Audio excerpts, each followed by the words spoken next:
Bismillahirrahmanirrahim. Assalamualaikum warahmatullahi wabarakatuh. Alhamdulillahirabbil alamin.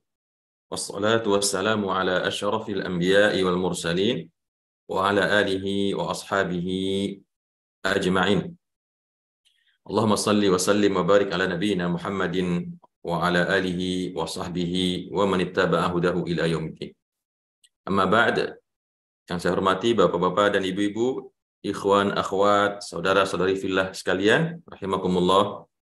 Bersyukur kita kembali kepada Allah Subhanahu wa taala yang berikan kepada kita pada pagi hari ini kesempatan untuk kembali hadir dalam majlis zikir, majlis ilmu yang penuh berkah ini insyaallah.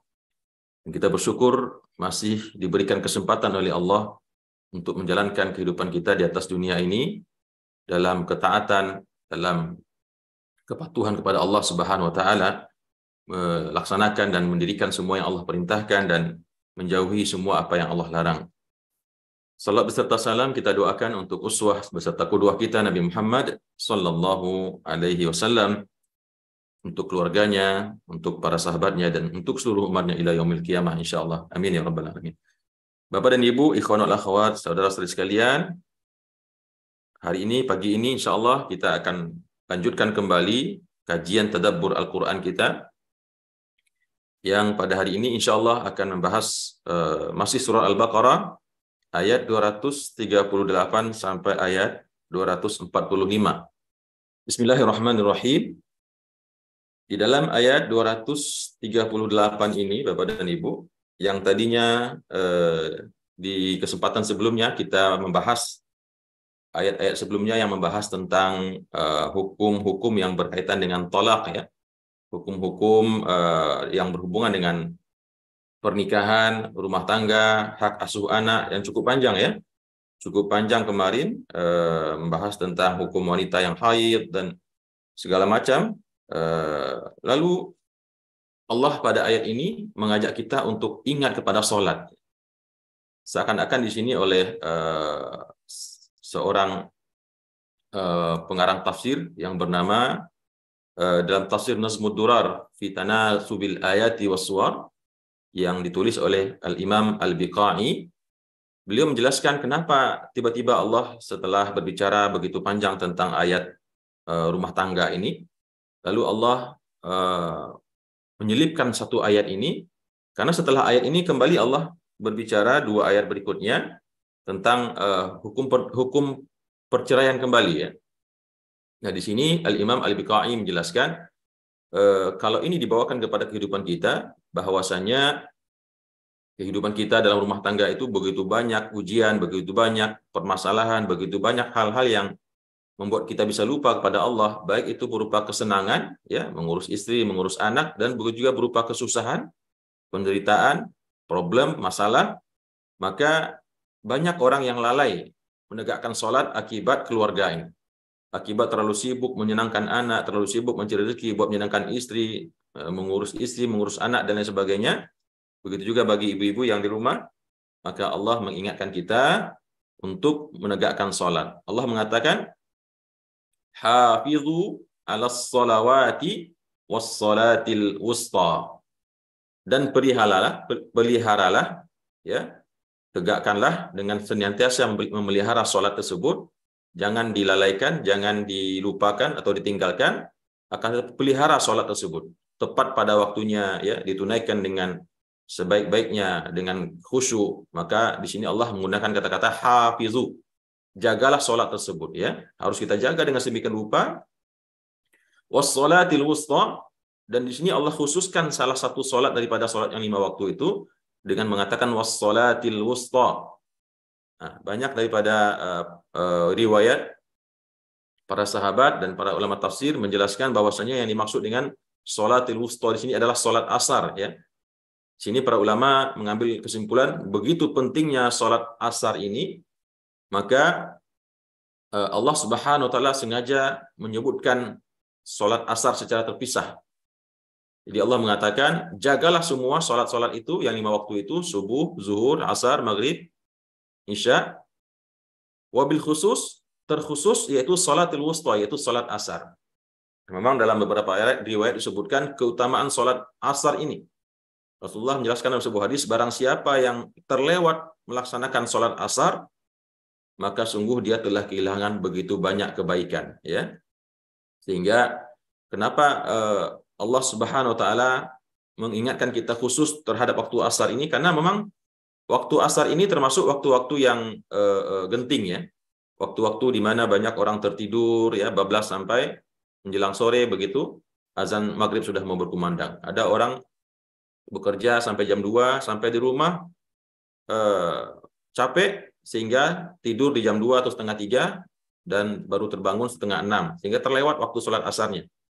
Nah, kalau sholat zuhur biasanya lebih mudah kita menunaikannya karena memang waktu zuhur itu waktu di saat kita dalam puncak-puncak kegiatan dan tidak mengantuk, dan biasanya di tempat kita bekerja juga disediakan waktu khusus untuk istirahat, kita bisa sholat zuhur di kantor. Tapi kalau sholat asar ini maka banyak orang yang melewatkannya kadang-kadang ya. Nah, oleh karena itu Allah mengingatkan kita untuk menjaga sholat-sholat yang 5 waktu dan khususnya sholat as-sholatul wusta.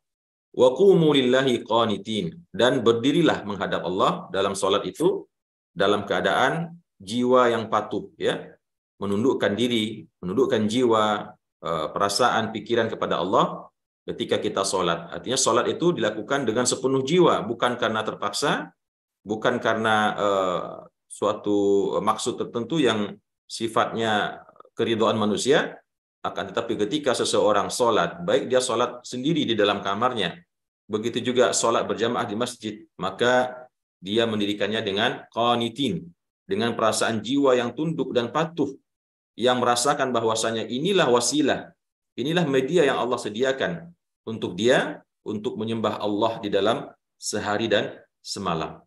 Karena kalau kita pikir-pikir Bapak dan Ibu, Allah tidak memberikan ibadah yang lain untuk kita bisa merepresentasikan ubudiyah kita kepadanya sepanjang hari, sepanjang waktu, sepanjang keadaan, sepanjang zaman, melainkan melalui perintah sholat ini. Makanya kenapa banyak wasiat yang diberikan dalam Al-Quran itu, wasiat untuk menegakkan sholat. Bahkan kalau kita ingat kisah Nabi Ibrahim alaihissalam, yang ketika beliau membawa istri dan anaknya, istrinya Hajar dan anaknya Ismail alaihissalam, dibawa dari Palestina, diletakkan atau dihantarkan ke Mekah, tempat di mana sekarang Ka'bah itu berada. Dan begitu datang perintah Allah untuk Nabi Ibrahim kembali berdakwah, pergi meninggalkan istrinya di lembah ya, yang dalam Al-Quran disebutkan biwadin ghairi dzi zar'in, di lembah yang tidak ada tumbuhan sedikit pun di situ. Kering, kerontang, bahkan air minum pun tidak ada. Namun karena perintah Allah, Nabi Ibrahim meninggalkan istri dan anaknya di tempat yang sangat tandus.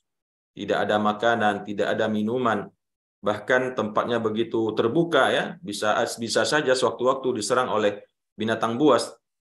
Namun karena keyakinan dan ketawakalan Nabi Ibrahim alaihissalam, beliau, dan itu adalah perintah Allah, beliau tinggalkan keluarganya. Tapi ada satu doa yang disebutkan oleh Nabi Ibrahim. Ada satu doa yang disebutkan oleh Nabi Ibrahim, yang ini harusnya menjadi inspirasi dan tauladan bagi kita, bahwasanya bagaimanapun keadaan yang kita alami, maka terkait dengan perintah sholat ini harus kita ingatkan dan kita pesankan senantiasa kepada anak dan istri kita. Di mana Nabi Ibrahim mengatakan, Rabbi ja'alni muqimas shalah wa min dzurriyyati Rabbana wa taqabbal du'a. Apa doanya Nabi Ibrahim Bapak dan Ibu? Bukan minta supaya diberikan makanan, bukan minta supaya diberikan air ya, bukan minta dilindungi dari binatang buas, tidak. Tapi sebelum Nabi Ibrahim melangkahkan kakinya, beliau mengangkat tangannya ke langit. Apa doa beliau? Rabbi ja'alni muqimas shalah wa min dzurriyyati. Ya Allah, jadikanlah hamba aku orang yang menegakkan dan mendirikan salat, wa min dzurriyyati, dan begitu juga anak-anak dan cucu keturunanku. Rabbana wa taqabbal du'a. Ya Allah, kabulkanlah doa hamba ini. Itu doa Nabi Ibrahim yang beliau doakan kepada Allah ketika meninggalkan keluarganya. Yang beliau ingat adalah bagaimana anaknya ini, Nabi Ismail alaihissalam, ketika beliau telah pergi dan anaknya telah tumbuh menjadi anak yang mumayyiz, anaknya tersebut bisa senantiasa mengerjakan dan menegakkan sholat. Begitu juga dengan anak cucu dan keturunannya. Jadi yang didoakan bukan saja Nabi Ibrahim, Nabi Ismail ya. Bahkan beliau mendoakan anak cucu dan keturunannya semuanya menjadi orang yang mendirikan sholat. Dan inilah seharusnya yang kita teladani Bapak dan Ibu ketika kita berdoa, baik dalam sujud atau setelah sholat atau di waktu-waktu yang mustajab, ketika hujan turun, maka salah satu doa yang tidak boleh kita lupakan, tidak boleh kita tinggalkan adalah mendoakan agar anak-anak kita, cucu kita, cicit kita, keturunan kita semuanya menjadi orang-orang yang mendirikan sholat. Karena begitu pentingnya perintah sholat ini, Allah Subhanahu wa taala dalam surah yang lain, dalam surah Thaha, Allah mengatakan wa'mur ahlaka bis salati wastabir 'alaiha, ya. Dan perintahkanlah keluargamu itu untuk menegakkan sholat, dan sabarlah kalian di dalam memerintahkan mereka untuk mendirikan sholat tersebut. Harus sabar ya. Misalkan anak kita ya yang waktu subuh membangunkannya harus diulang 2 kali, 3 kali, harus diusap wajahnya dengan air, harus dipapah, dibangunkan, didudukkan dan digendong, mungkin diantar ke kamar mandi untuk ambil wudhu. Itulah yang dimaksud dengan wastabir 'alaiha wa'mur ahlaka bis shalah. Allah katakan perintahkan keluargamu. Keluarga di sini ya istri, ya anak, ya cucu. Terutama istri dan anak tentunya. Maka kewajiban seorang ayah, seorang suami untuk bersabar. Bersabar di sini bukan berarti sabar ya udahlah biarlah nggak sholat hari ini ya apa boleh buat besok insya Allah mudah-mudahan sholat. Bukan begitu maksudnya. Tapi sabar di dalam berjuang untuk membuat istri dan anak tersebut menegakkan sholat. Ya, tentunya dimulai dengan mencontohkannya. Seorang ayah bangun lebih awal di pagi hari, ya, sholat ke masjid, sholat subuh, mengajak anaknya, membangunkannya dengan sedemikian rupa.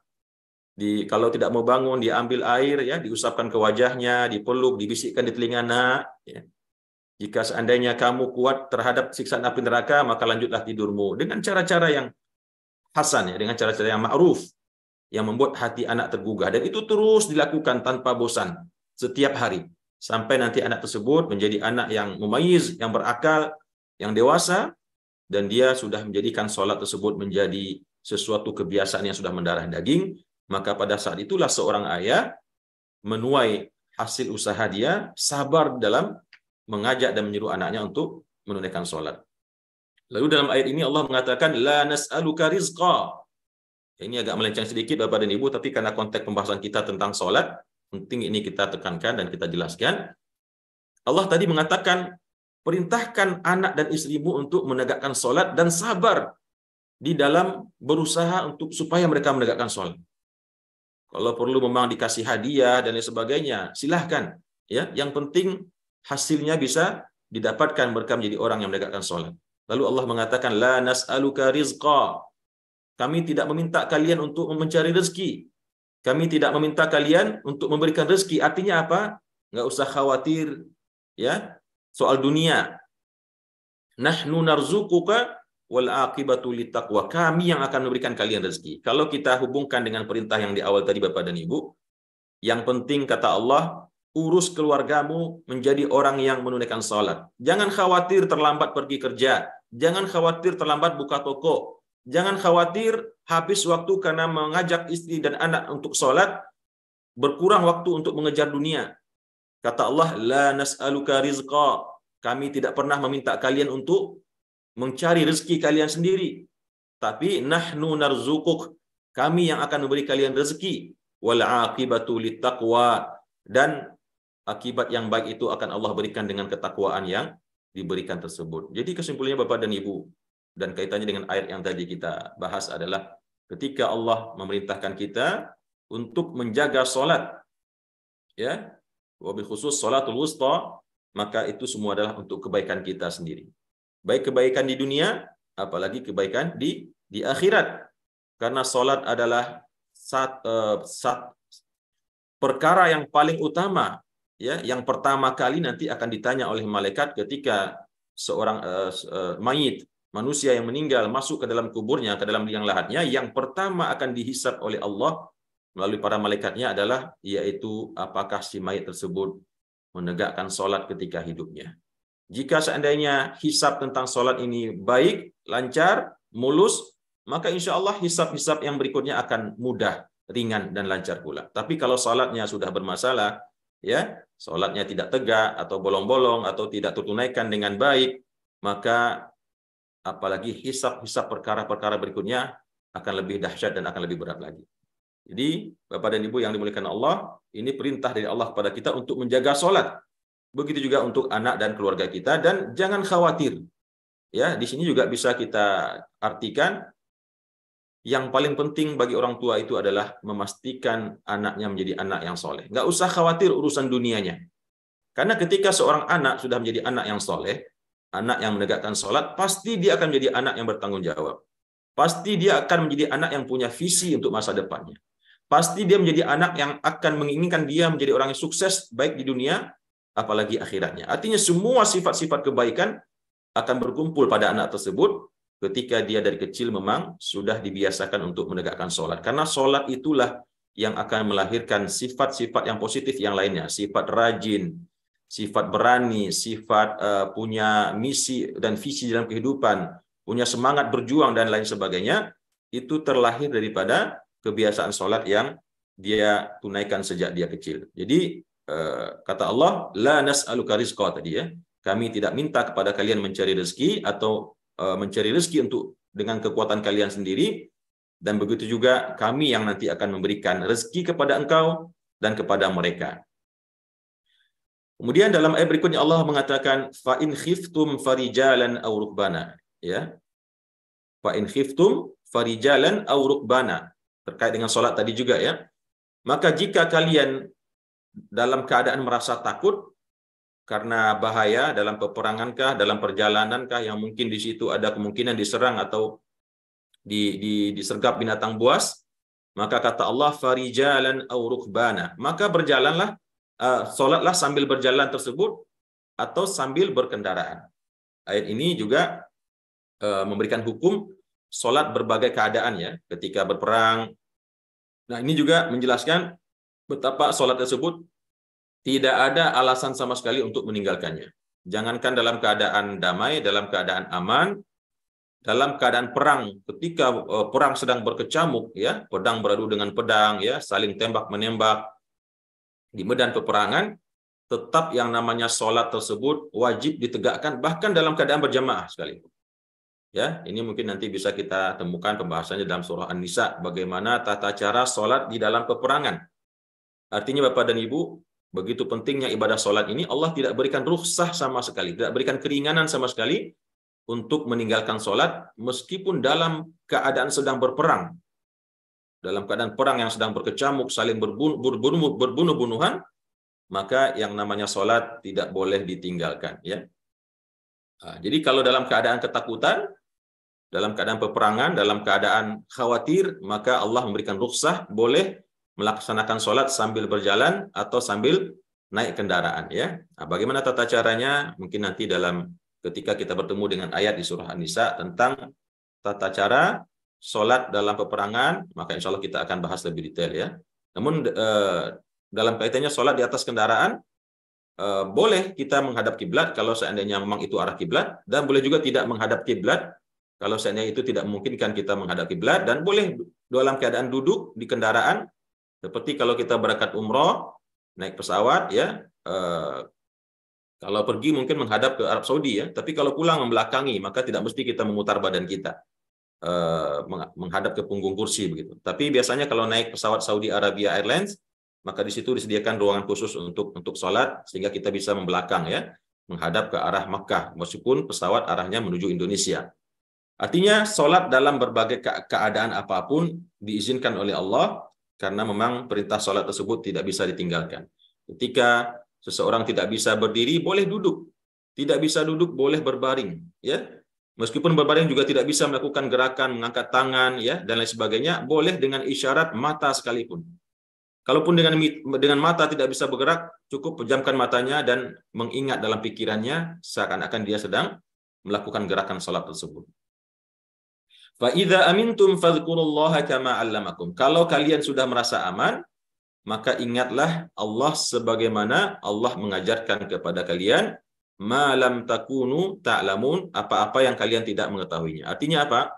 Kalau keadaan sudah aman, maka kembalilah tunaikan sholat dengan baik, dengan sempurna, dan jangan lupa memperbanyak zikir kepada Allah, sebagaimana Allah telah mengajarkan kepada kita banyak hal-hal yang selama ini kita tidak ketahui, ya. Ma lam takunu ta'lamun. Jadi kesimpulan dari ayat ini, Bapak dan Ibu, begitu pentingnya perintah sholat tersebut, maka Allah memberikan tuntunan meskipun kita dalam keadaan ketakutan, dalam peperangan, dalam perjalanan yang mungkin berbahaya kalau kita berhenti, maka tetap yang namanya sholat harus ditunaikan, ya. Kecuali kalau memang kita bisa menjamak misalkan, maka lebih baik menjamak, ya. Tapi kalau memang waktu jamaknya pun sudah datang dan kita sudah harus menunaikan kedua-dua sholatnya, sementara situasi kondisi tidak mengizinkan kita turun sehingga sholat seperti biasa, maka tetap harus ditunaikan, baik dalam keadaan sedang berjalan atau dalam sedang menaiki kendaraan. Nah, kemudian Bapak dan Ibu rahimakumullah, ketika selesai Allah tadi menyitir sedikit atau berbicara sedikit tentang sholat, ya, karena sudah kepanjangan kita membahas soal keluarga, dan ini kalau kita bawakan dalam kehidupan sehari-hari, bahwasanya betapapun kita sibuk dengan urusan keluarga ini, mencari nafkah kah, mengurusnya kah, ya, membersihkan rumah bagi ibu-ibu, mengurus rumah tangga, maka jangan lupa untuk menegakkan sholat. Nah, begitulah pesannya kira-kira Allah ingin menyampaikan dalam surah Al-Baqarah ayat 235 ini, karena kalau kita tidak mencari hikmahnya, kenapa tiba-tiba diselipkan ayat sholat, padahal tadi sudah begitu panjang membahas tentang tolak, perceraian, ya. Dan setelah itu kembali berbicara tentang tolak. Jadi seakan ayat ini terselip satu begitu, ya. Nah, hikmahnya adalah agar kita ingat dalam berbicara tentang urusan keluarga ini, senantiasa kita tidak lalai menegakkan sholat. Kemudian kembali Allah di ayat 240 berbicara tentang permasalahan perceraian lagi. Kata Allah, walladzina yutawaffawna minkum wa yadharuna azwajan wasiyatan li azwajihim. Dan bagi orang-orang yang meninggal atau mati di antara kalian, para suami ini maksudnya, para suami-suami yang meninggal, wa yadharuna azwajan, dan dia meninggalkan istri-istri, ya. Meninggalkan istri-istri, baik satu istri, dua, tiga, atau empat. Tapi di sini maksudnya adalah satu istri, ya. Walladzina yutawaffawna minkum, karena yang meninggalnya juga banyak, para suami. Kalau dia meninggalkan istri, masing-masing meninggalkan istri, maka perintah Allah adalah wasiyatan li azwajihim mata'an ilal hauli ghaira ikhraj. Maka hendaklah dia berwasiat kepada istri-istrinya untuk agar dia diberikan nafkah selama 1 tahun dan tidak boleh dikeluarkan dari rumahnya. Nah, ini perlu kita jelaskan sedikit Bapak dan Ibu. Maksud di sini bukan berarti seorang yang telah meninggal disuruh berwasiat, karena tidak masuk akal, ya. Bagaimana mungkin seorang yang telah meninggal disuruh berwasiat? Nah, ada penjelasan di sini. Yang pertama mengatakan, ketika seorang suami yang sudah merasa dirinya akan meninggal dunia karena sakit dan lain sebagainya, maka syariat memerintahkan dia untuk menyampaikan wasiat kepada istrinya untuk tinggal, ya, untuk memberikan nafkah tinggal di rumahnya selama 1 tahun. Namun ulama lain yang mengatakan itu bukan berarti harus ada kata-kata wasiatnya. Seakan-akan di sini Allah ingin mengatakan sudah sesuatu yang otomatis ketika seorang suami meninggal dan dia meninggalkan istri, maka wasiat agama, wasiatnya Allah, wasiatnya syariat bagi istri itu adalah diberikan kepadanya nafkah tempat tinggal selama 1 tahun dan tidak boleh dia dikeluarkan. Begitu bisa kita memahami ayat ini, karena orang meninggal tidak mungkin dia membacakan wasiat atau memberikan wasiat, ya. Atau mungkin ketika orang akan meninggal pun kadang-kadang, ya, karena sudah sakaratul maut, nggak mungkin juga dia berwasiat. Maka kita memahami di sini adalah wasiat agama, ya, diwasiatkan kepada keluarga si mayit, keluarga si suami yang meninggal ini, untuk mengizinkan kepada ahli warisnya, mengizinkan istrinya itu mendapatkan nafkah, ya, pakaian, minuman, makanan dari harta yang dia miliki itu, dan tempat tinggal selama 1 tahun ghaira ikhraj, tanpa boleh dikeluarkan dari rumahnya. Nah, Bapak dan Ibu yang saya muliakan, perlu diketahui, ayat ini menurut sebagian besar para ahli tafsir adalah ayat yang mansukh, ya. Ayat yang mansukh atau ayat yang dihapuskan hukumnya sementara bacaannya masih ditinggalkan, ternasakh oleh ayat 224 yang pekan lalu sudah kita bahas, yaitu ayat yang mengatakan bahwasanya ketika seorang suami meninggal dan dia meninggalkan istri, maka masa iddah istri tersebut adalah 4 bulan dan 10 hari. Jadi bukan 1 tahun. Kalau ayat ini mengatakan wajib hukumnya wanita tersebut beriddah di rumah suaminya selama 1 tahun, nggak boleh keluar. Dan di situ dia berhak mendapatkan nafkah, pakaian, tempat tinggal, dan lain sebagainya. Namun ayat ini dihapuskan hukumnya oleh 2 ayat. Yang pertama oleh ayat surat Al-Baqarah, ya. Surat Al-Baqarah ayat 234, dan yang kedua oleh ayat surah An-Nisa, ya. Surah An-Nisa ayat 11, ya, maaf. Ayat 11 yaitu ayat tentang hukum warisan. Karena kesimpulannya seorang wanita yang ditinggal mati oleh suaminya, maka iddahnya adalah 4 bulan 10 hari dan dia tidak mendapatkan apa-apa kecuali hak daripada warisannya. Jadi dia begitu dia suaminya meninggal, maka yang terjadi adalah pembagian warisan. Jadi tidak tinggal dulu di rumah suaminya, mendapatkan makan, minum, ya, menikmati apa yang ada di situ baru dibagi warisan, tidak. Begitu suaminya meninggal, otomatis haknya istri tersebut adalah jatah warisnya.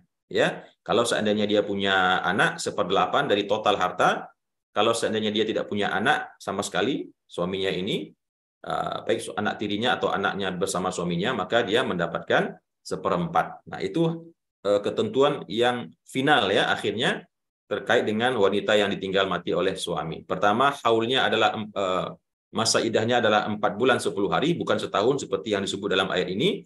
Yang kedua, terkait haknya daripada suaminya ini adalah mendapatkan harta warisannya sebanyak 1/8 atau 1/4. Ya, jadi yang ini dimansukh, ya Bapak dan Ibu, dihapus hukumnya oleh Allah oleh 2 ayat, yaitu ayat surah Al-Baqarah 234 atau 234, ya, dan ayat An-Nisa ayat 111. Mata'an ilal hauli ghaira ikhraj. Maka dalam ayat ini kita menjelaskan ayat ini saja, ya, bukan soal hukumnya yang final, tapi kita memahami ayat ini. Pada awalnya Allah mewasiatkan kepada ahli waris untuk memberikan hak kepada istri tersebut tinggal di rumah mendapatkan nafkah selama 1 tahun dan tidak boleh dikeluarkan.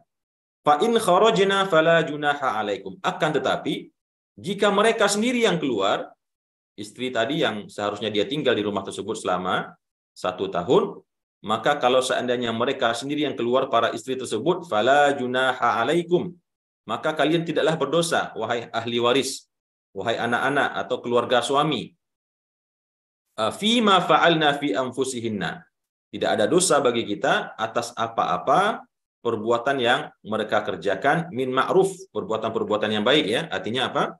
Kalau si istri tersebut ingin keluar, tentunya dalam konteks ayat ini, maka tidak ada masalah. Dia tidak mesti menghabiskan haulnya, masa iddahnya yang 1 haul tersebut, 1 tahun tersebut, kalau seandainya dia ingin keluar, ya. Tapi tentu yang berhubungan dengan ini yang kita sampaikan, ya. Hukum yang final saat ini tentu bukan ayat ini lagi, tapi kita sekarang dalam konteks memahami ayat ini secara terpisah. Maka maksudnya adalah kalau seandainya wanita yang tadi diwajibkan untuk bukan diwajibkan, yang diberikan hak untuk menunaikan iddah di rumah suaminya dan mendapatkan nafkah selama 1 tahun, kalau seandainya dia sendiri yang memutuskan ingin keluar, maka kata Allah, fala junaha alaikum, maka kalian tidaklah berdosa untuk membiarkan wanita tersebut atau istri tersebut pergi meninggalkan rumah, min ma'ruf, dengan cara yang baik, tidak dipaksa, ya.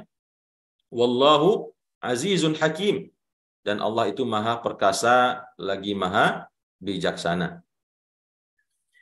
Kemudian Bapak dan Ibu rahimakumullah, di ayat berikutnya, di ayat 241, Allah masih membahas tentang, dan ini ayat terakhir, ya, yang membahas tentang talak di surah Al-Baqarah ini. Allah mengatakan, walil mutallaqati mata'um bil ma'ruf, dan bagi wanita-wanita yang diceraikan, mata'um bil ma'ruf, diberikan kepada mereka pemberian dengan cara yang baik, haqqan 'alal muttaqin, kewajiban bagi orang-orang yang bertakwa, ya.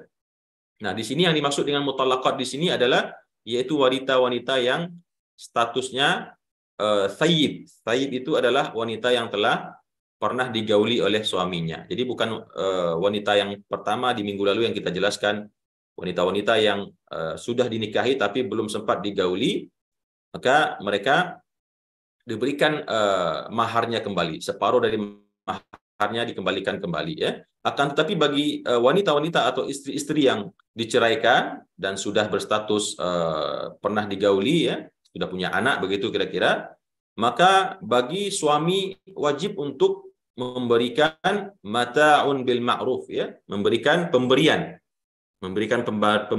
dengan cara yang baik, dan itu adalah kewajiban bagi orang yang muttaqin. Nah, sekarang permasalahannya apa kadar pemberian tersebut? Ya, dalam penjelasannya Al-Imam Ibnu Jarir At-Tabari menjelaskan, ya, secukup pakaian yang menutupi aurat dan tubuhnya, dan begitu juga secukup kebutuhan untuk dia makan dan minum, ya, selama dia sedang melalui masa iddahnya tersebut. Jadi jangan sampai ada yang menceraikan istrinya, mengusirnya begitu saja tanpa memberikan ya, tanpa memberikan nafkah. Karena ini adalah perintah Allah dalam Al-Qur'an, bagi wanita-wanita yang diceraikan oleh suaminya, maka dia berhak untuk mendapatkan berhak untuk mendapatkan nafkah, termasuk tempat tinggal, ya, selama masa iddah tersebut dia lalui.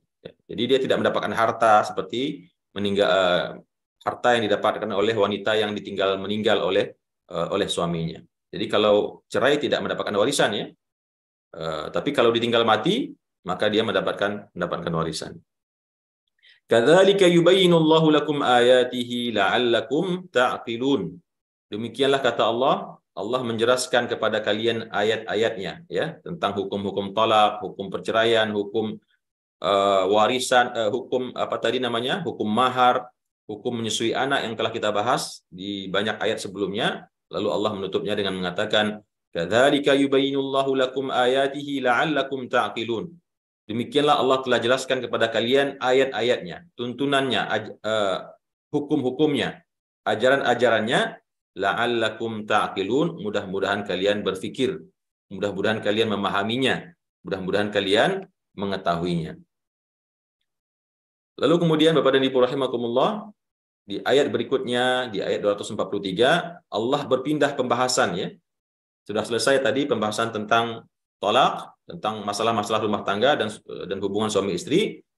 Lalu di ayat 243 Allah kembali berpindah mengingatkan Rasulullah tentang bagaimana perkara orang-orang Bani Israel kembali, ya. Allah mengatakan, alam tara ilal ladzina kharaju min diyari.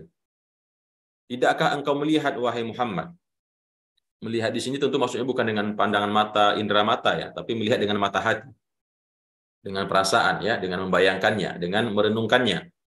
Tidakkah engkau melihat, memperhatikan, wahai Muhammad, kepada orang-orang yang keluar dari kampung-kampung mereka, dari daerah-daerah mereka, dari rumah-rumah mereka, ya. Wahum ulufun, dan jumlah mereka itu ribuan, berduyun-duyun.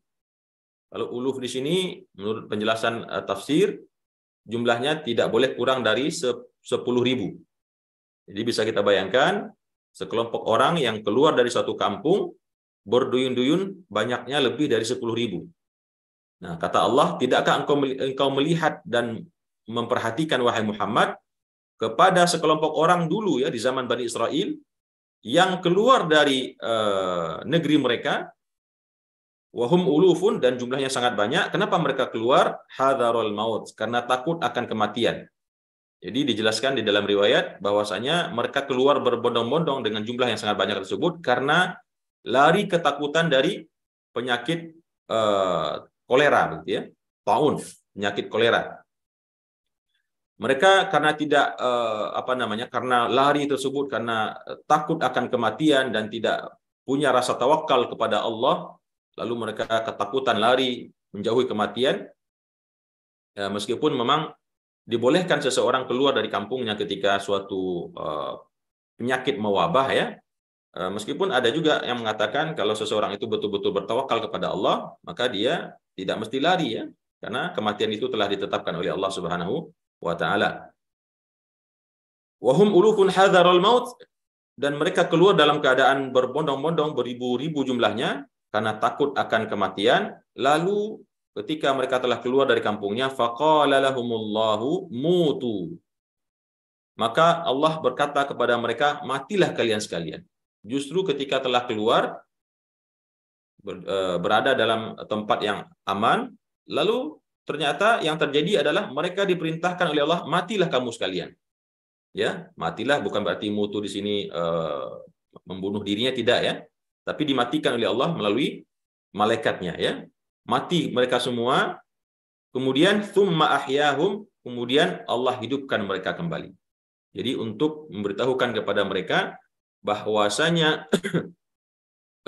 perbuatan mereka yang lari ketakutan, tidak bertawakal kepada Allah, bukan berarti itu akan menyelamatkan mereka dalam kematian ya. Justru ketika mereka lari dari kematian, Allah suruh mereka mati sekalian.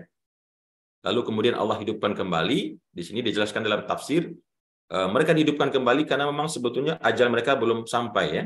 Jadi matinya ini adalah mati untuk memberikan ibrah kepada mereka. Jadi matinya bukan mati ajal, tapi mati perintah Allah untuk mereka dihidupkan kembali agar mendapatkan ibrah dari perbuatan mereka tersebut, bahwasanya ketika Allah berkehendak seseorang itu mati, maka disitulah dia akan mati. Dan ketika Allah berkehendak orang tersebut hidup, meskipun bahaya apapun yang mengitarinya, maka dia akan tetap hidup ya. Innallaha ladzu fadlin 'alan nas, dan sesungguhnya Allah itu mempunyai karunia, mempunyai keutamaan dan kelebihan yang sangat banyak diberikan kepada manusia.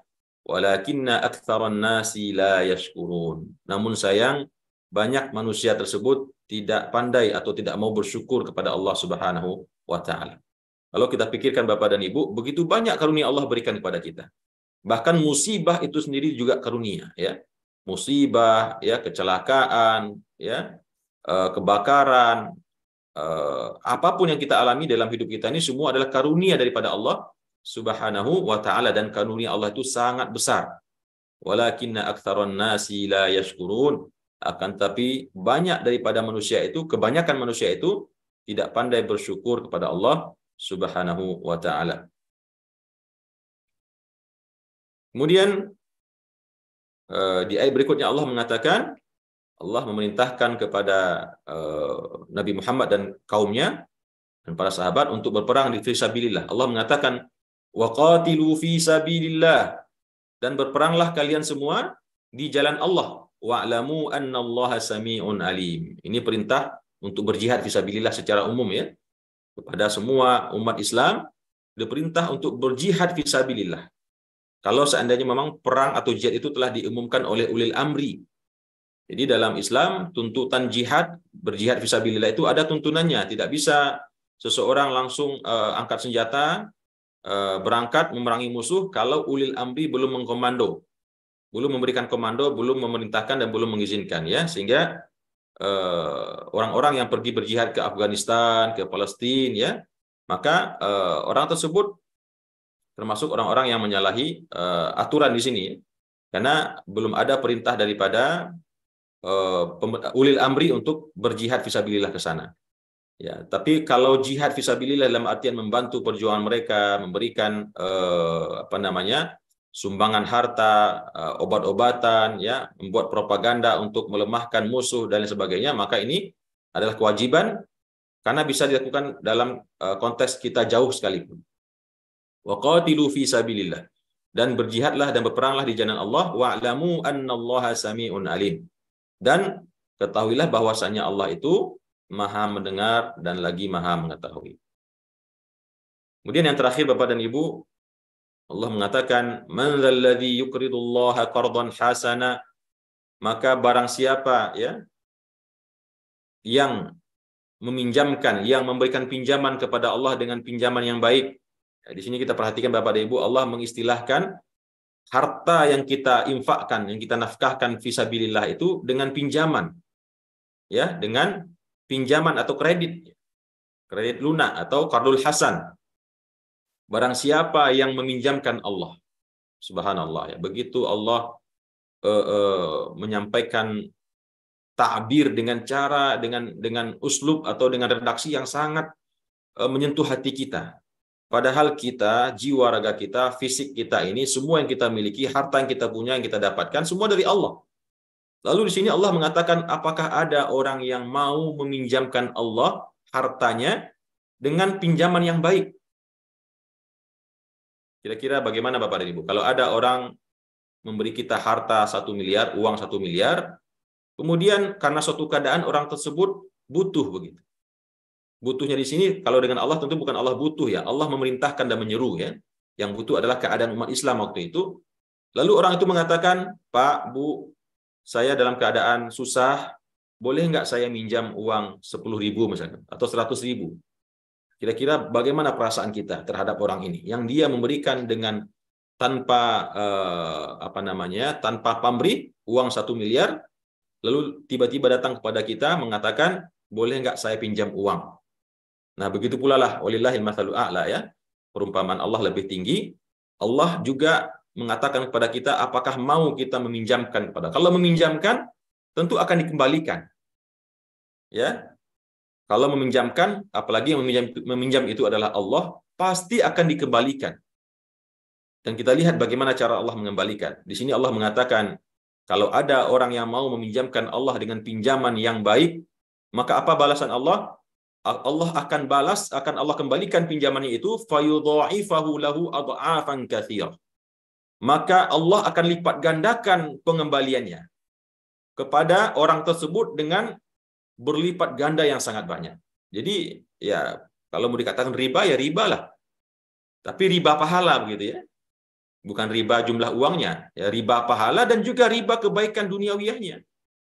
Jadi bukan sekedar pahala saja, akan tapi Allah juga akan balas dengan kebaikan-kebaikan. Allah berikan kepadanya kesehatan, Allah berikan kepadanya anak-anak yang soleh, Allah berikan kepadanya tetangga-tetangga yang baik, Allah berikan kepadanya manusia yang cinta dan sayang kepadanya, Allah berikan kepadanya keselamatan.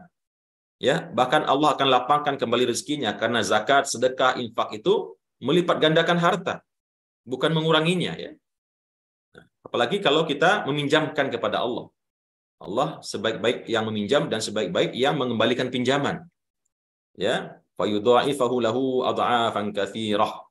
Kalau kita mau meminjamkan Allah harta kita, kita pinjamkan ya. Mungkin juga masuk konteksnya berwakaf di sini. Kita wakafkan harta kita ya, baik wakaf yang bersifat kontinu selama-lamanya atau wakaf yang temporer. Kita pinjamkan ruko kita untuk digunakan rumah tahfiz selama 5 tahun misalkan, kita tidak pungut sewanya. Karena tidak disewakan sehingga pihak pengelola tahfiz bisa memandu anak-anak menghafal Quran di sana, dan selama itu pula lah pahala mengalir kepada kita berlipat ganda. Karena kita punya 2 ruko, 3 ruko dan lebih misalnya ya, atau kita punya sawah misalkan yang karena kita sudah kaya di ibu kota, sawah di kampung tidak terurus lagi, sementara banyak orang di sekitar situ fakir miskin yang butuh makanan, bisa kita pinjamkan. Atau kita wakafkan selama-lamanya juga bisa. Kita pinjamkan, kita wakafkan selama 5 tahun, 10 tahun kah, untuk dikelola oleh orang tertentu dan hasilnya dibagikan kepada fakir miskin. Maka ini termasuk konteks meminjamkan harta kepada Allah Subhanahu wa Ta'ala, yang kata Allah akan dilipat gandakan oleh Allah kepada orang yang meminjamkan tersebut dengan berlipat ganda yang sangat banyak. Fayudha'ifahu lahu adha'afan katsirah. Sudah disebut berlipat ganda, disebut lagi katsirah. Lipat gandanya banyak Bapak dan Ibu. Ya, bukan sekali lipat atau 2 kali lipat atau 3 kali lipat. Tapi karena Allah menyebutnya berlipat-lipat ganda yang sangat banyak, bisa 10 kali lipat, bisa 100 kali lipat, yang tentunya tergantung bagaimana situasi orang tersebut. Semakin dia ikhlas, semakin besar pahala dan lipat gandanya. Semakin dia waktu itu dalam keadaan sempit, ya, ada orang yang bersedekah, berinfak dalam keadaan lapang, diberikan pahala oleh Allah. Tapi kalau ada orang berinfak, bersedekah, berwakaf, padahal dia sendiri dalam keadaan sempit, maka tentu pahala orang ini lebih banyak lagi daripada orang yang berinfak dalam keadaan lapang tadi. Kemudian Allah mengatakan, wallahu yaqbidu wa yabsutu. Ya, dan Allah lah zat yang dapat menyempitkan rezeki manusia dan yang dapat melapangkannya. Allah menyempitkan ketika Allah menghendaki. Ya, ketika Allah menghendaki rezeki itu disempitkan oleh Allah. Dan ketika Allah berkehendak melapangkannya, maka dilapangkan oleh Allah. Wa ilaihi turja'un, dan kepadanya lah, yaitu kepada Allah lah kita semua kelak akan dikembalikan, ya. Kita semua akan dipanggil oleh Allah, diwafatkan oleh Allah, dimatikan oleh Allah, dan kembali kepadanya membawa amal ibadah kita masing-masing di atas dunia, dan kemudian kita dihisap oleh Allah, dan kemudian diputus apakah masuk ke dalam surganya atau masuk ke dalam nerakanya, waliyadzubillah. Nah, inilah Bapak dan Ibu, ikhwan wal akhwat, saudara-saudara sekalian yang saya muliakan, sedikit tadabbur kita dari ayat yang kita bacakan pada pagi hari ini, ayat 238 sampai 245, yang sekali lagi tidak lupa senantiasa saya ingatkan, apa yang kita lakukan pada pagi hari ini setiap waktu subuh, Sabtu dan Ahad ini adalah semata-mata upaya tadabbur, ya, mentadaburi Al-Quran. Yang tentunya masih sangat jauh daripada kesempurnaan kita memahami ayat-ayat ini dengan baik dan pas, detail dan sempurna, sebagaimana maksudnya Allah Subhanahu wa Ta'ala. Yang penting kita sudah berusaha mentadaburi, memahaminya, menggali hukum-hukumnya dan hikmahnya, maka kita sudah termasuk golongan yang diperintahkan oleh Allah dalam Al-Quran, afala yatadabbarunal Quran. Apakah mereka tidak mau mentadaburi Al-Quran? Sehingga kita sudah terlepas daripada celaan Allah yang mencela orang-orang yang tidak mau mentadaburi Al-Quran, ya. Tidak mau mentadaburi Al-Quran, cuma membacanya saja. Demikian Bapak dan Ibu yang bisa saya sampaikan. Mudah-mudahan ada ilmu dan hikmah yang bisa kita dapatkan dan kita peroleh pada pagi hari ini. Tentunya masih sangat jauh daripada kesempurnaan. Jika ada di antara Bapak dan Ibu yang memiliki ilmu, pengalaman atau pengetahuan yang lain dari yang kita sampaikan atau lebih baik, maka tentunya kita dengan segala kerendahan hati memohon kepada Bapak dan Ibu untuk ikut juga share ilmu di sini, share pengetahuan, ya.